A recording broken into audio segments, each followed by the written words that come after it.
7, 8, 9, 10. И здравствуйте, дорогие гости, дорогие слушатели нашей трансляции. Сегодня мы продолжаем сегодня наши эфиры в рамках фестиваля. Он особенный не только тем, что он юбилейный 10-й, а тем, что он впервые мы сделали его цифровым. И сегодня у нас в гостях очень-очень особенный гость, мы можем уже видеть его на экране. Его зовут Майкл Долан.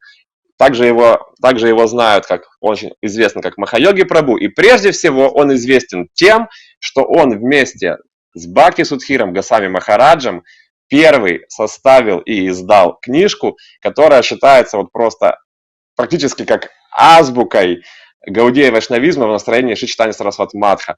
И эта книжка называется «Поиск Шри Кришны. Прекрасной реальности». Также они составили, вот он сейчас ее показывает. Это Махайоги, вот смотрим, приветствуем, он просто прекрасный, замечательный человек, интереснейшая личность, он профессор в Мексиканском университете, и сейчас мы будем с ним проводить интервью. Хочу вас предупредить, что интервью будет на английском языке, поэтому, дорогие слушатели, которые не владеют этим языком, просим нас простить. Перевод обязательно будет доступен чуть-чуть позже. А сейчас просим остаться с нами всех, кто владеет английским. Вы послушайте, можете задавать, писать вопросы, а мы же с Махайоги просто поговорим, потому что я имею честь знать его уже 6 лет. Я переводил несколько раз, выгуливал его по Киеву, и для меня сейчас большая честь присутствовать в эфире и вот что-то говорить, представлять его. Собственно, давайте перейдем к нашему гостю.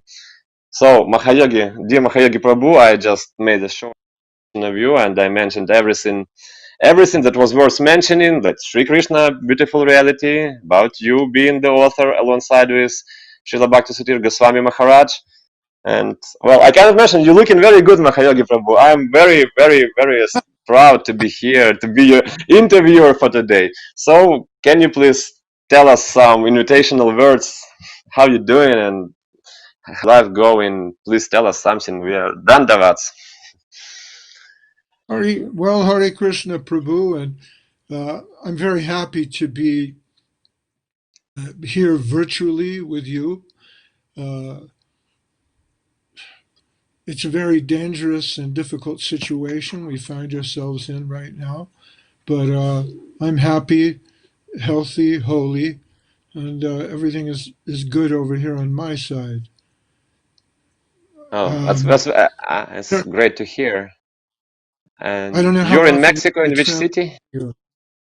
Yes, I'm right here in Mexico, and this is I think this is the 4th time I've participated here with Veda Life. This time it's virtual, but I was in Kiev in 2014, and again in, I think it was 2016, and then again in Exactly. 2018. Yes.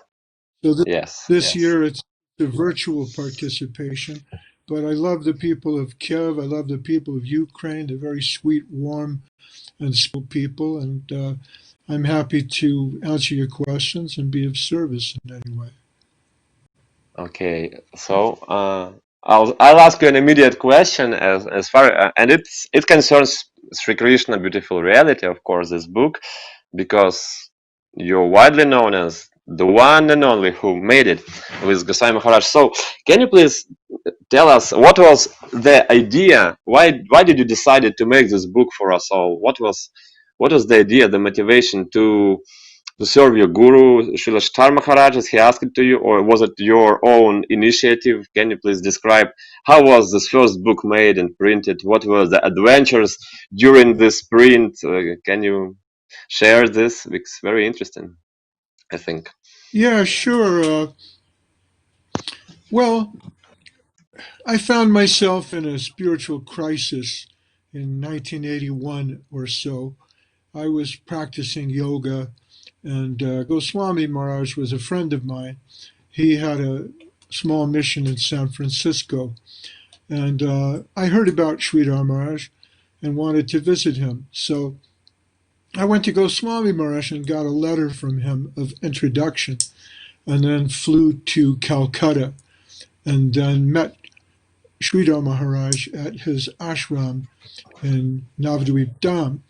And I was immediately impressed by his message.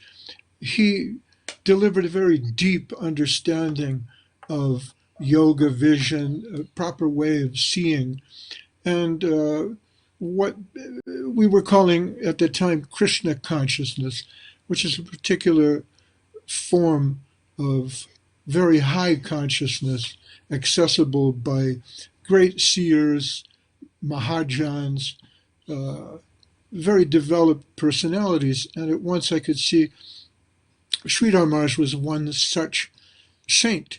So a small collection of us sat at his feet there in India over a period of months and listened to his message.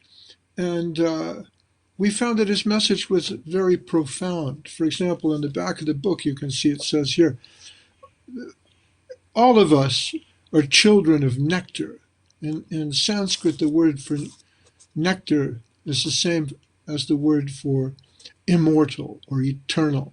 So we're sons and daughters of the eternal, if you like, as eternal spirit souls. And we're looking for an eternal connection, but not just a vague merging into the oneness of the eternal, but we're looking for a sweet connection. So this is one of the things he told us. He said, "Oh, you sons of nectar, sons of the nectarine ocean sea, listen to me. You were born in nectar. You were born to taste nectar. You must not allow yourselves to be satisfied by anything but nectar. Awake, arise, and search for that nectar." So the sort of vision of divinity that was given by Sridhar Maharaj was something that has been touched upon by great saints in every religious sect all over the world to some extent. But Sridhar Maharaj pointed out that India has given a higher conception of the spiritual world that's found in the Bhagavad Gita and Srimad Bhagavatam. Now, I'd studied these books, but here was a practitioner, an adept, a master of the Srimad Bhagavatam. And his message, although some people believe that it's hard to understand, all right, it's a little esoteric, but the way he delivered his message was very clear to me. And at that time, this is back in 1981, I thought, we need to publish this. And I spoke again to Goswami Maharaj some months later. I was in Africa. I was in South Africa. And I said, I know how we can put together a book like this. It's not that difficult, but I need your help. And he said, well, yes, I need your help. Why don't you come to San Jose and we'll see what we can do. So I traveled to San Jose, California in 1982. And at that time, Goswami Maharaj had a very ingenious scheme for recording all these different lectures by Sridhar Maharaj. So based on what I had heard, what he had heard, and the different tapes that we had listened to, we found certain themes that recurred in Sridhar Maharaj's message. For example, one of them was the search for Sri Krishna.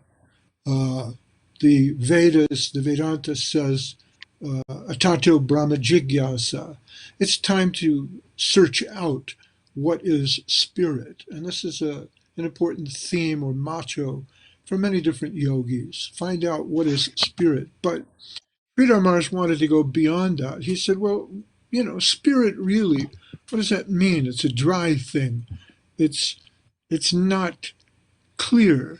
It's vague.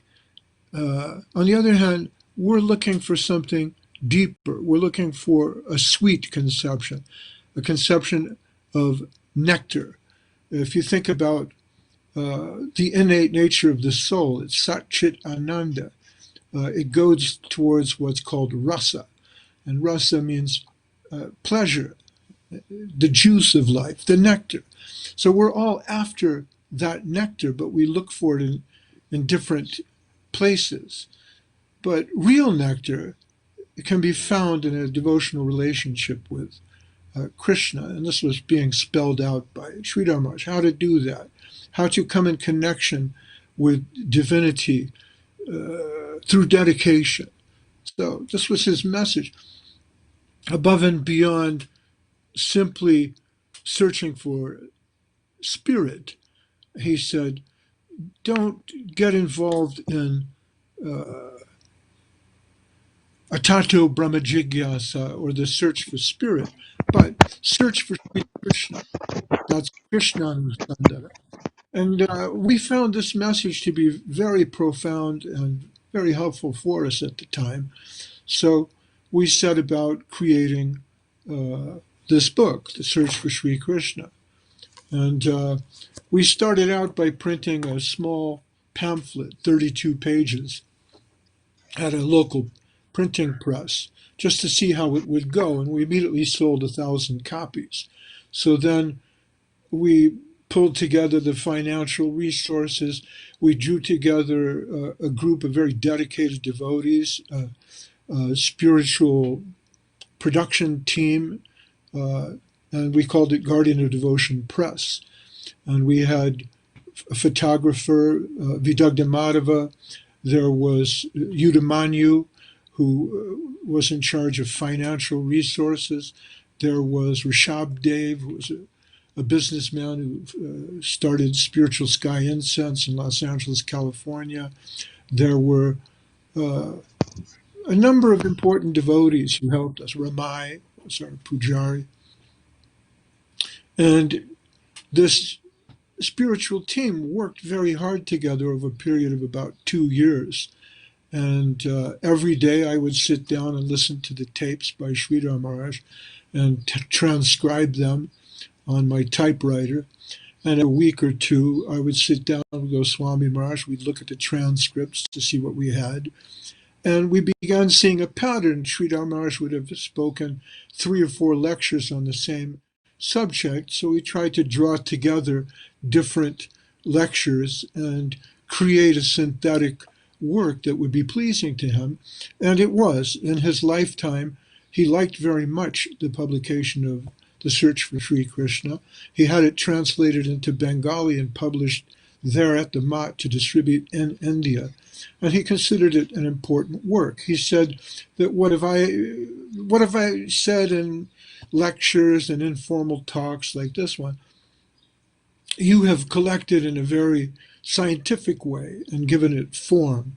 So in a sense, you're like the Vyas of this age.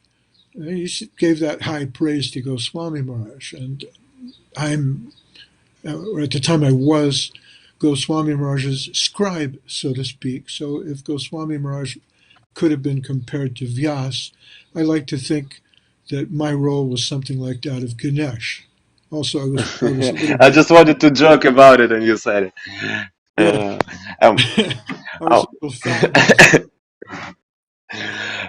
Dear Mахайоgi Prabhu, and how was the idea to make 4 other books like Sri Guru and His Grace, Golden Volcano, and Search? Did you decide to split this? Are these those patterns that you are speaking about right now, or did the idea of publishing some more books revealed later on after the success of the first book? Can you please share how the other 4 books made?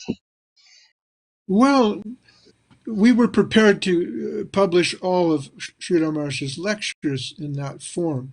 The Search for Sri Krishna was a big success. Immediately, our book was copied in different parts of the world and then reproduced, and also in India. So our original 3,000 copies went into something like 50,000 copies. So also our community in San Jose, California had formed around the idea of publishing and distributing these books. So another book was a natural. And at that time, there were so many different yoga groups and yoga societies, and even different Krishna consciousness societies, not only in the United States, but even in San Francisco. So everybody wanted to know more about the position of the guru. And this is because the Krishna consciousness movement was begun in the 1960s by a very powerful Indian guru named Bhaktivedanta Swami, Srila Prabhupada. And he created a large following of about 10 or 15,000 disciples all over the world. But he passed away in the 1970s. So what happens when the guru moves on, when the guru moves on to the spiritual world? Who becomes the guru? The problem of succession. The Americans tried to take that position themselves, but many of us were not satisfied with their leadership.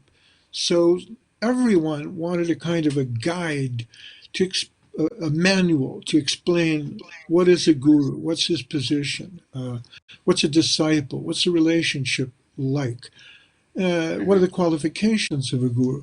So we then published another book, and that book was mostly, let's see if I have it here. Yeah, here we are. This book was mostly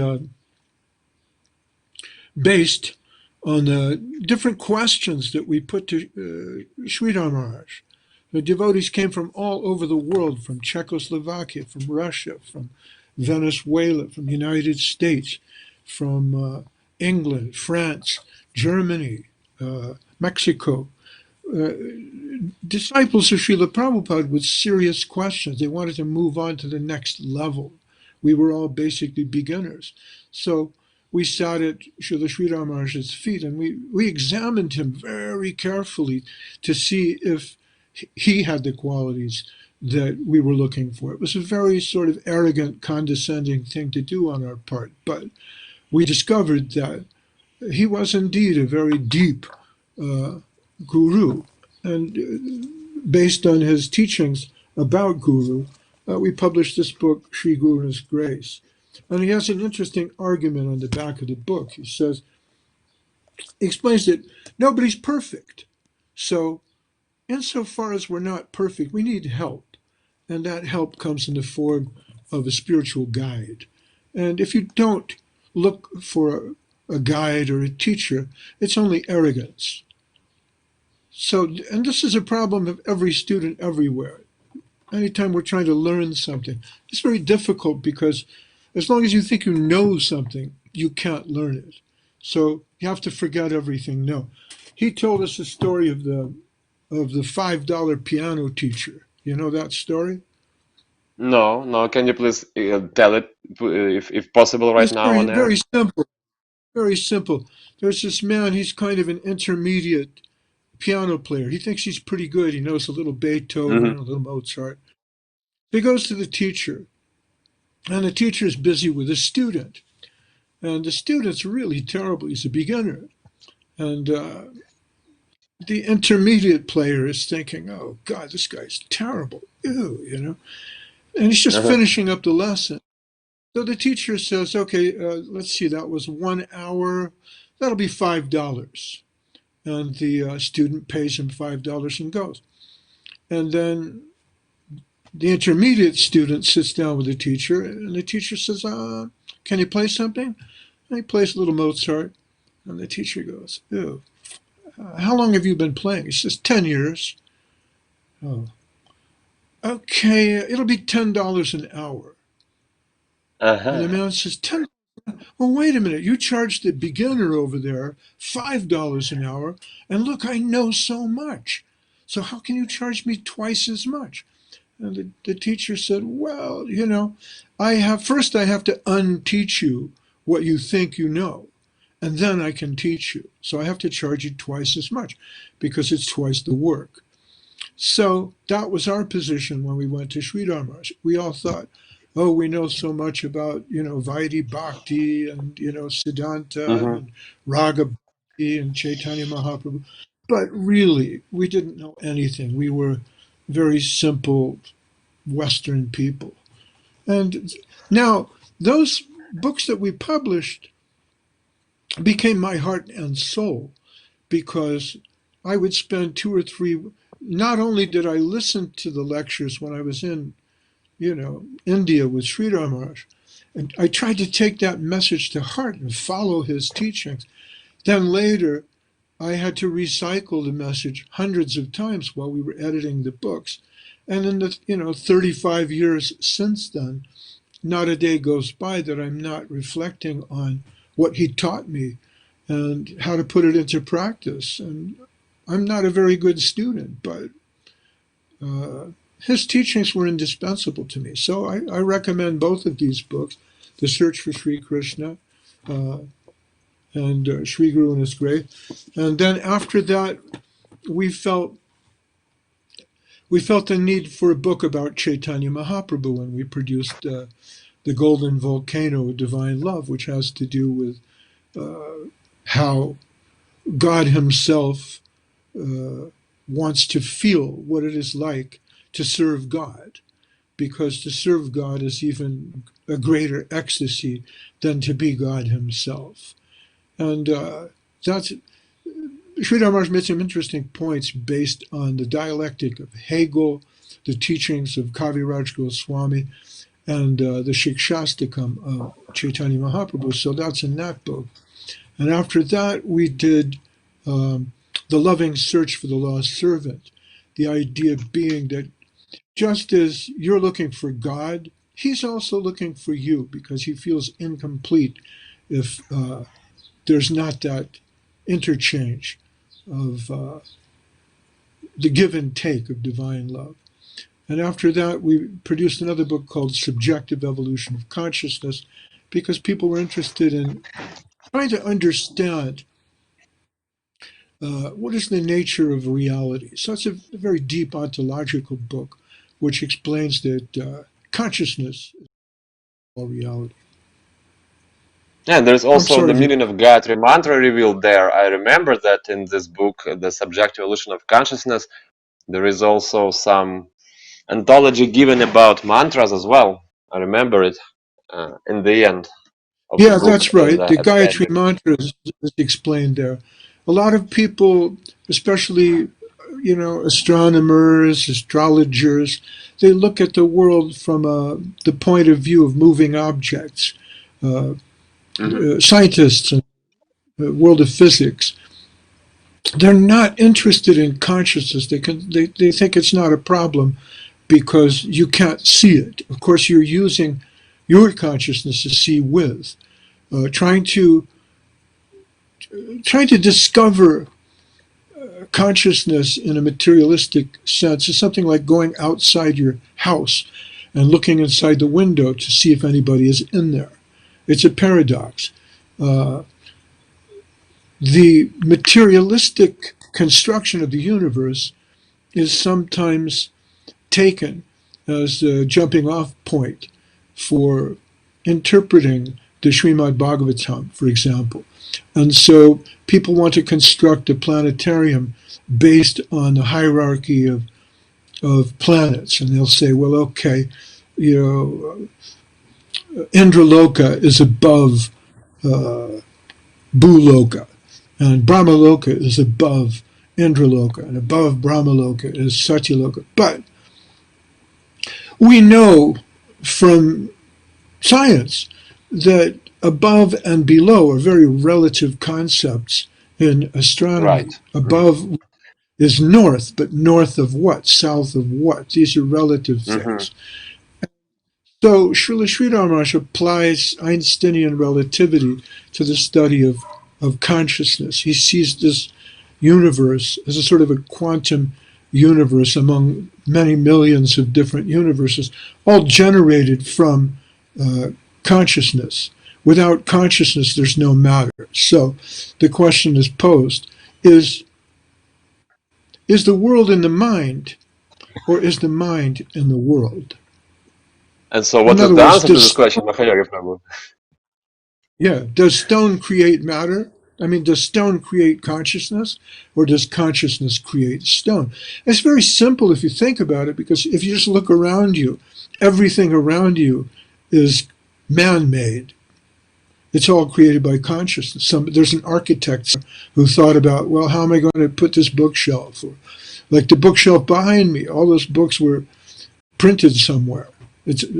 trees were cut down. It was all in somebody's mind. I have direct experience of this as a screenwriter, because as a screenwriter, you write a movie, and then you hand out the script, you start to create the reality that you had in your mind. So how it's a difficult thing to work out, because it's counterintuitive how mind creates matter. But consciousness is everywhere. You can't go somewhere and not find consciousness. So how is it that consciousness permeates matter and that consciousness develops into matter? It's a very subtle thing. There are different takes on the Vedanta. For example, Madhvacharya, he likes the idea that nothing is one, everything is two.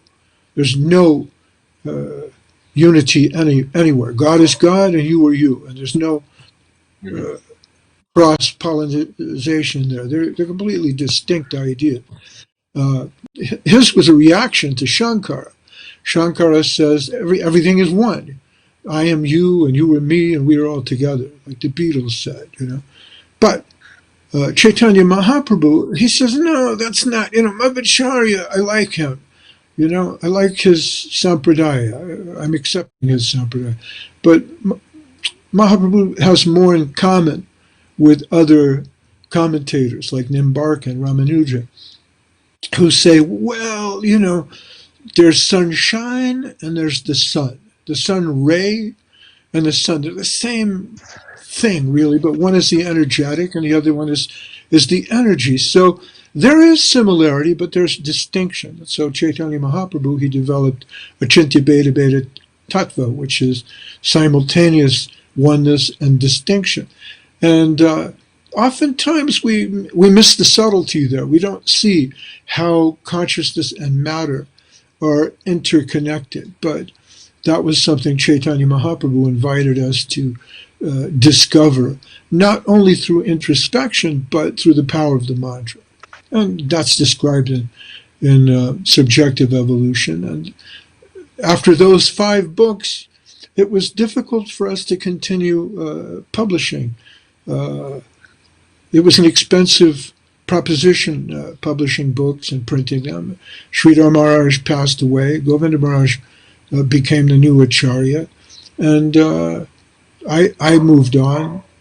Time passed. But I'm proud of what we did there at the Guardian of Devotion Press, and so is Goswami and all the others who participated in that. So thank you very much for asking me. I really appreciate it. For me, one of the great things about publishing those books is, when you write something, Achyutananda, sometimes you're writing it for yourself. The great writers all did that. Like Stendhal, Yeah, I understand. he was a contemporary of Balzac. He would write about, he wrote a book about music, I think, just because he wanted to understand that. So you asked me, what was my motivation? My motivation was I wanted to understand the teachings of Sridhar Maharaj. I wanted to live them. And later on, I felt I'm creating a record. And maybe the time will come when I really need to sit down and read these books again and study them. And, time passed in my life, and suddenly these books that were kind of popular in the 1980s, somehow they went to Russia, they went to Ukraine, they went to China. And now, 30 years later, young people are coming up to me and they're telling me, hey, did you know? Oh man, you gotta hear this. Oh, you sons of nectar, sons of the nectarine ocean sea, listen to me, you were born in nectar. And I'm like, oh my God, they're teaching me now. And it's a really, Is this really so? Oh, a it's beautiful very thing. cute. Yeah. It's a beautiful thing. Being a teacher is hard because your students are jamming you all the time. You're stupid. You don't know anything. And you're like, yes, I do. You listen to me. This is my teaching. But what's even better is if they come up to you 30 years later and you discover they're a lawyer, they're a doctor, they're a judge. And they go, oh, you changed my life. You're like, really? How is that possible? I changed it. Yes. You inspired me to go into the law. I did. I was giving a talk like this in Thailand, and somebody called in and said, oh, that's Mahayogi. You changed my life. I said, I did? They said, yes, you did. We had $10,000 in 1980 or 83 or 84. I don't remember the year. And we were going to buy a house, my wife and I. We had just enough money to buy a house. And we went to you and we said, should we go to India and see Sridhar Maharaj, or should we buy a house? And I told them, are you crazy? Go see Sridhar Maharaj. You don't need a house. You can always buy a house. Go. And so later, 30 years later, I see him. I'm on a TV program like this. And they said, you changed our life. And I thought they were going to say, oh, no, we never bought that house. And because of you, because of you, we didn't have. But no, they said you changed our life. And it's so wonderful to hear from you, Mahayogi Prabhu. And it's very, very inspiring to hear that these words that you share with us. Thank you very much. Well, thank you. Just you inspired me again. I feel some ecstasy right now. After talking to you. Yeah, well, that's great. You make me feel.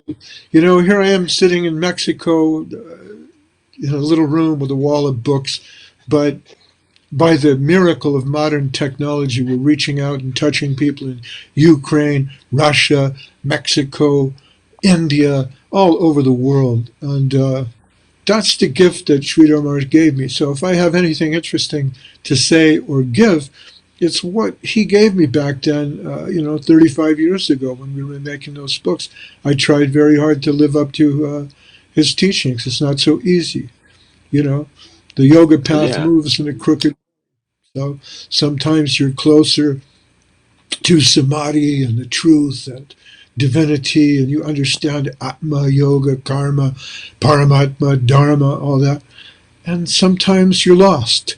But, if you feel lost, you can pick up a copy of The Search for Sri Krishna and take a look at that. Or you can connect like we're connecting now through the miracle of this technology that we have. So, we miss Sridhar Maharaj, we miss Govinda Maharaj and our gurus, but we have this opportunity to connect by long distance. And long distance connection is not only over the internet, it's also through time. I live with Sridhar Maharaj, I live with his teachings, I live with Govinda Maharaj and with Srila Prabhupada. And they're part of me, they're in my heart. So whatever I do, I'm thinking, what would Prabhupada do here? What would Sridhar Maharaj do? What would he think? Srila Prabhupada taught me how to walk, and how to eat, how to talk. He gave disciples a discipline. He showed you, okay, don't eat meat, fish, eggs, chant Hare Krishna, be compassionate, try to live a spiritual life, don't lie, don't cheat. He gave us values, no illicit sex, no intoxication. But Srila Sridhar Maharaj took it to a higher level. He taught us how to think. He thought, well, okay, look, you read this in the Srimad Bhagavatam, Prabhupada says this, your god brother says that, and now you're in real time. What do you do? How do you think? How do you harmonize different things? He used to say, religion means harmonization, proper adjustment. So I feel, really, he taught me how to think. Govinda Maharaj, on the other hand, took it to an even higher level. Srila Sridhar Maharaj used to say, in many ways, Govinda Maharaj is more qualified than I am. And in this sense, Govinda Maharaj was born a Vaishnava and held that close to his heart all the days of his life. And even more so, he was joyful in everything he did. And oftentimes we get caught up in rules and regulation, religion, what to do and what not to do, or even worse, in the society of devotees, we sometimes have a falling out with another devotee. We don't like what they said, what they did, how they treated me. They shouldn't have done that. They should have respected me more. But Govinda Maharaj was non-envious. He was famous in the Gaudiya Math for being able to enter any Gaudiya Math anywhere, or any other mission for that matter, and treat people with dignity, with respect, and with joy. And he transmitted that sweetness, that happiness, and that joy everywhere he went. And he was always respectful to others. So far beyond having the attitude of, oh, I'm a great soul, I'm a great guru, bow down to me. He was never like that. He was always, well, what do you think? He was ready to listen to anybody and consider their opinion without just discarding it as insignificant. And his personal example was a great inspiration. So if Prabhupada taught discipline, how to act and how to live, if Sridhar Maharaj taught how to think, how to analyze, how to see something from different points of view, how to use your intelligence, then Govinda Maharaj teaches us joy, the joy of living, the joy of devotion, and the joy of bhakti. Well, it's very cool to hear all these patterns, all this like spiritual mahapuzzles coming all together in one straightforward logics, like discipline, joy, and thinking. Like from discipline you start thinking well, and from thinking well you become joyful. Well, that makes real sense. Thank you very much for sharing this. Well, thank you for calling me and including me once again in your Veda Life festival, and I'm very happy to say hello to all my friends in Ukraine. Здравствуйте, you say Lubov, Mir, Hare Krishna. Любовь, мир.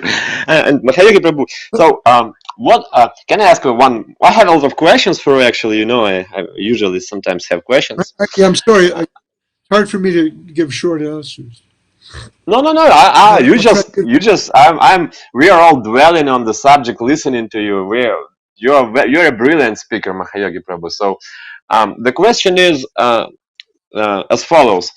Well, right now I'm talking to you, and what I'm thinking is how lucky I am to have an opportunity not only to know you, but also to speak to you and ask you some real important questions about life, about spirituality, like about everything, because you're an elderly, respected, experienced person. And the question is next. Well, right now, well, who do you ask questions when you have questions? Because like your gurus have left this world, but they are in the heart. And when sometimes you are maybe in a situation when you strongly need to ask someone for some recommendation, how do you cope with this? Do you like ask questions like you just said? You ask yourself, what would Prabhupada or Siddhartha Maharaj do, or what?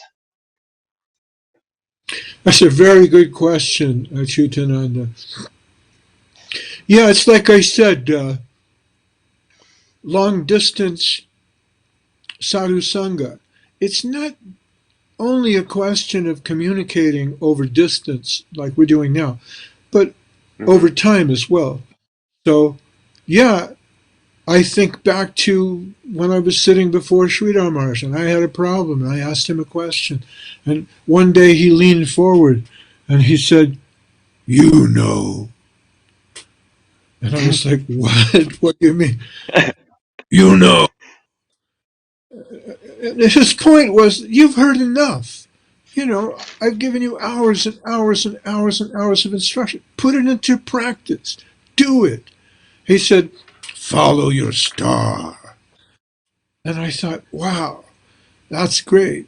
Follow my star. So the advice is there. We know what to do. It's very difficult to wake up a man who's pretending to be asleep. And sometimes that's our mind. Our intelligence knows this is the path. Follow the path. Do it. But our mind is telling us, no, 5 more minutes, I'm just going to keep sleeping. So there's Mm-hmm. that, right? There's the instruction you got from your guru that's solid and you know. Then there's also the Shastra, you know, and sometimes that's a Yeah. great help. You can go to the scripture, you can go to the book, you can read the book and find something there. Then again, there's the Sangha. I can call Achyutananda up and say, what do I do, Achyutananda? I'm lost. Help me. Oh. And even though he's I would say, come to younger, kill maybe Mахайоги Prabhu. maybe he knows That's something. right. In the Sri Guru and His Grace book, the central problem is who is Guru? And at one point, Sridhar Maharaj refers us to the 11th canto of the Bhagavatam, the discussion with Uddhava. And Mm-hmm. at one point, Uddhava is asking Krishna this, and Krishna tells the story of the Avadut.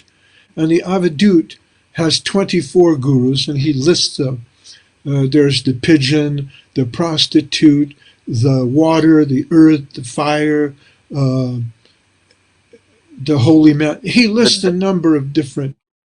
It's there in the the Uddhava donkey was Gita. there also, I guess. Yeah, I remember So, this. Yeah, yeah, very, very nice analogies. right, so the idea is anybody can be your guru. I like to paint, for example. My mother paint, and she taught me. So sometimes I like to paint. It relaxes my mind. And sometimes I pick up the paintbrush, and I'm about to put some color down, and I can hear her telling me, "Why are you putting blue? You use too much blue. Come on, what's wrong with gray?" You know? So Yeah. sometimes there's the inner guru who tells you, don't do this, do that. And that guru can come in many forms. Maybe you're waiting in line in the supermarket and you become impatient. And the person in front of you turns to you and says, hey, be humble. And you go, oh, wait a minute. Trinada pisu nichena, Tarora pisu. Oh, that's Chaitanya Mahaprabhu. This person is my guru.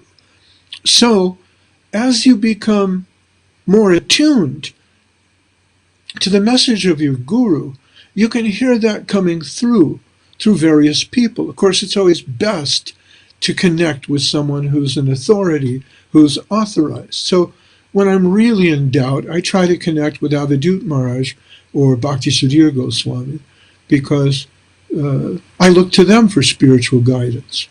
So, there you go. I've got Guru, Sadhu, Shastra, God Brothers, the Sangha, Long Distance, Time Machine, and Goswami Maharaj and Avadut Maharaj. After that, there's Pritu. There's Pritu, you know, and all of you. Oh. And Mахайоги Prabhu, you mentioned like what Srila Maharaj told you, follow your star, and Yeah. I'm seeing that you are really following your star. And so right now at this point of your life, what can you say about Krishna consciousness?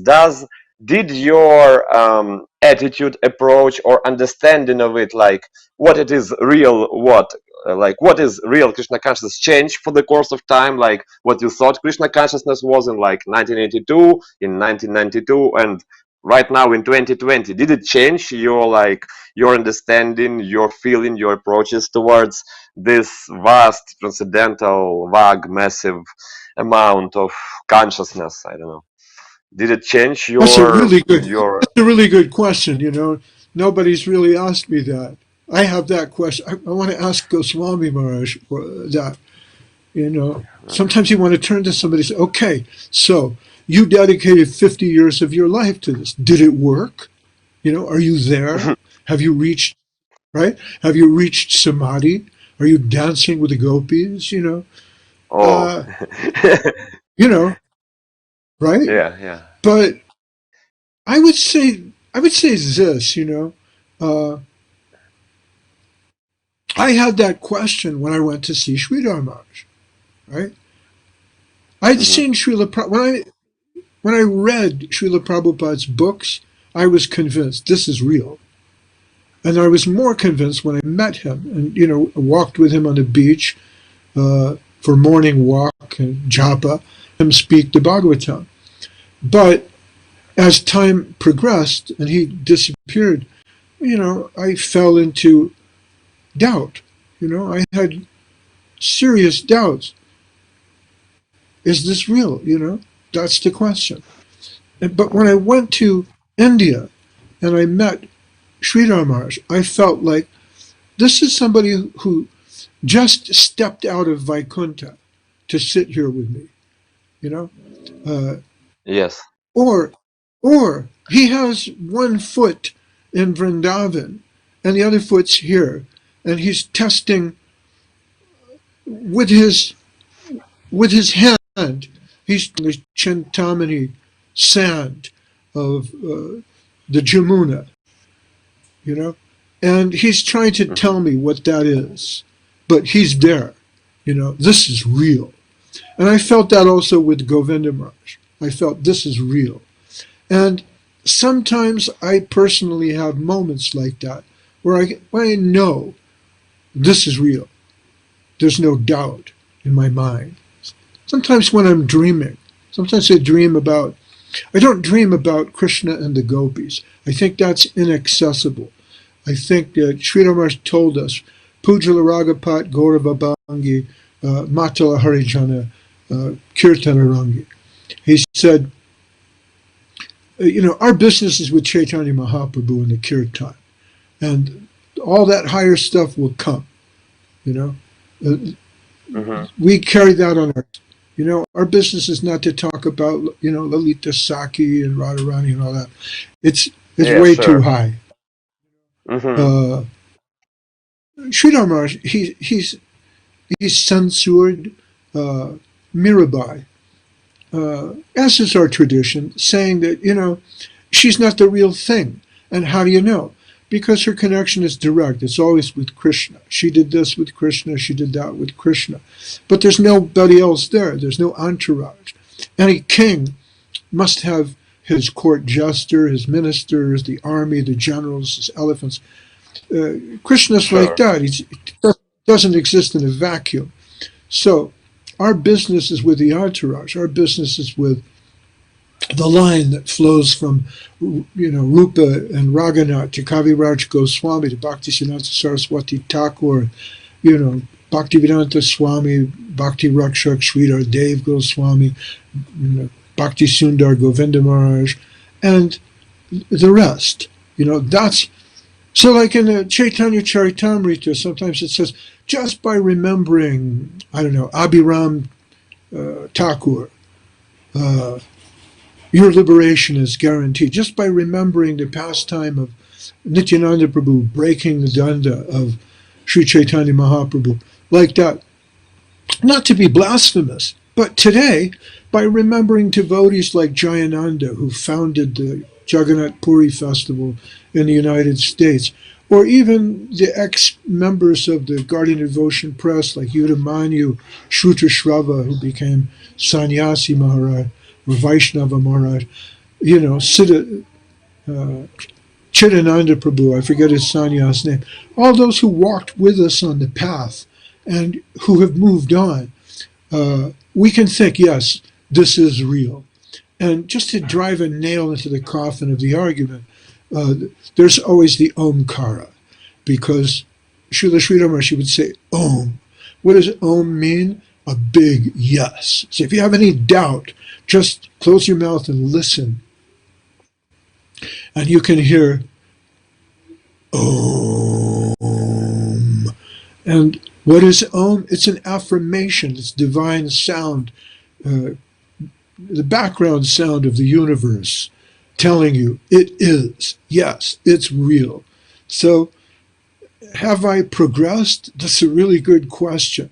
I think in my, you know, highest aspiration, I think maybe I've progressed to the point where in my next life, I might get the chance to have the association of devotees like Avarut Maharaj, Goswami Maharaj, yourself, you know, maybe even Bhakti Sundar, Govinda Maharaj, Sridhar Maharaj, Srila Prabhupada, great devotees come once in a generation.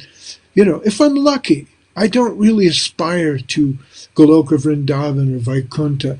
I don't think I'm made of that kind of material yet, But there's something in my soul that it vibrates with the Sankirtan. Once the doctors examined Babaji Maharaj, Krishnadas Babaji, and they listened to his heart, and Babaji Maharaj says, "What do you hear?" And the doctor said, "I hear the kirtan of Sri Chaitanya Mahaprabhu and Haridas Thakur." Oh, this is sweet to hear. Yeah. Yeah. Of course, maybe the doctor was just telling me he had arrhythmia, or a syncopated heartbeat. But yeah, so I like to think that it's funny. Sometimes when I'll tell you this. Sometimes if I hear a truck going down the street, like in the distance, and making a low kind of a boom, bada, boom, bada, boom rumble, I think it's kirtan. It sounds like the mridanga. So, is that progress? Maybe it is. I don't know. Pray for me. Pray for Dear me. Mахайоги Prabhu, I'll pray for you, and please you pray for me and for my family. And with a full sorrow in my heart, the guys tell me, "Please, Achyuta, stop it. It is time to end the lecture because it's very interesting to listen to you, but we have some more program on the show Sure. on the road coming." And they just say, "Guys, please stop because we'll be hearing you till the morning, and some other guys might Let me know lose where their you're time." sharing this. Okay, bye-bye. I'll tell you. Thank you very much for asking for telling such nice words, for being so kind to me, for remembering us all, actually, for remembering Ukraine, because we also remember you. We love you so much, and we love you also. And so we invite you once again, when all this situation with the COVID will be easier, please come here, and we'll be glad to meet you, and Hen as well, and listen to your words of wisdom. And right now, I think I Near need to say, and Hare Krishna. All right. Adios. Джай, Бхактивидан Махайоги Прабhu Ки Джай. С нами был наш дорогой гость Махайоги. И все закончилось, мне кажется. Нас отключили.